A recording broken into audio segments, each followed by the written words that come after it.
วันนี้อาจารย์ชิจันเดินทางมาจากทั่วมาวิสิตวัดเล่าพุทธวิหารเมืองรูเบ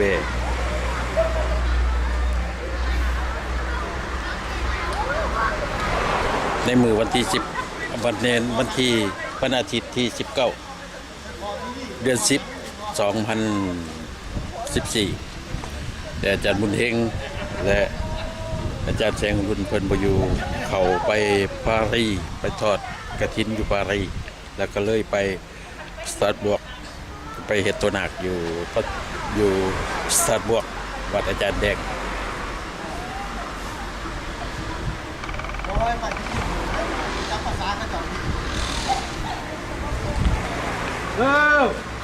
แม่ใจลูกนางข้าวนาคแม่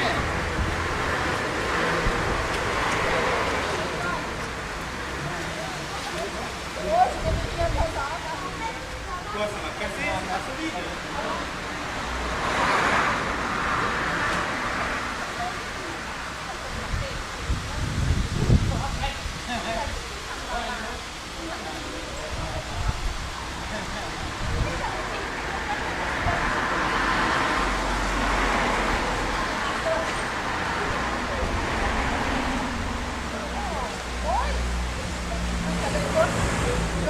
ใส่กระเละเรียกใหม่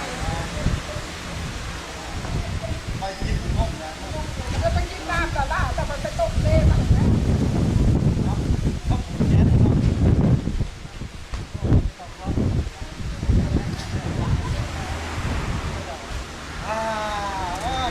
แล้วกันเด้อรู้ไว้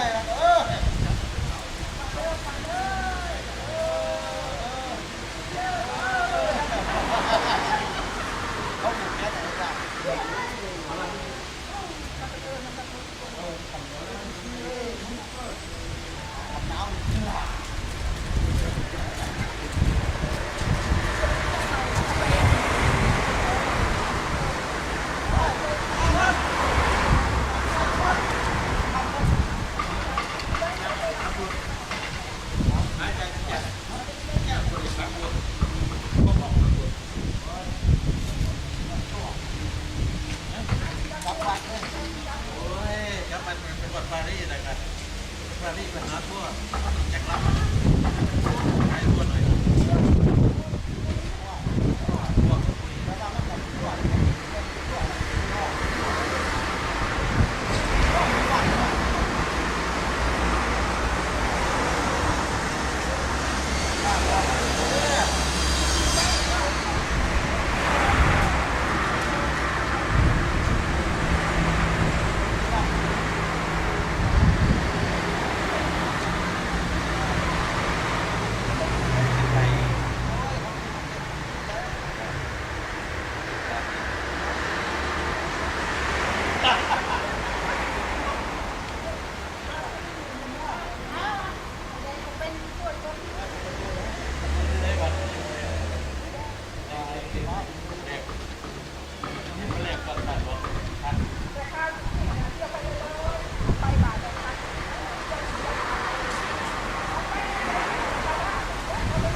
ไปไสจัน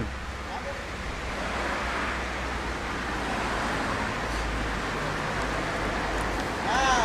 อาถ้าที่เราสิว่าไปฟัง เว้าหยังจันสิเว้าหยัง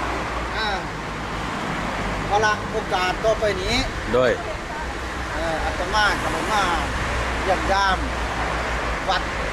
ที่ได้สร้างคุณ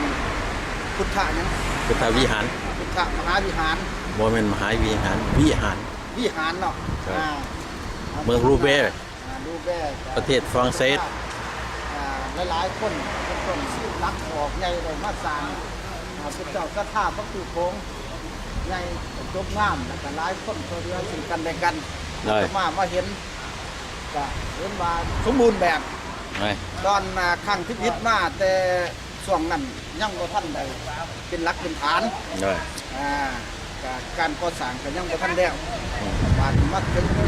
2014เห็นว่าสมบูรณ์แบบเป็นบัตรเป็นว่าได้แล้วก็มีพระสงฆ์องค์เจ้ามาได้สถานที่นี้อะไรสมบูรณ์แบบของพระสงฆ์แล้วก็เป็นแบบการอยู่ที่อาศัยก็ใหญ่ศรัทธาในการก่อสร้างแล้วก็เป็นผู้รักปักฐานกับหมู่กับกองนะวัดว่าห้ามเป็นนักเป็นแรงอยู่ในเขตภาคเหนือของประเทศฝรั่งสนั่นอาตมาขออนุโมทนาความบุญความกุศลผลทานความการก่อสร้างได้ก็ดีขอสนับสนุนสาธุโมทนา เอ้ยสาธุ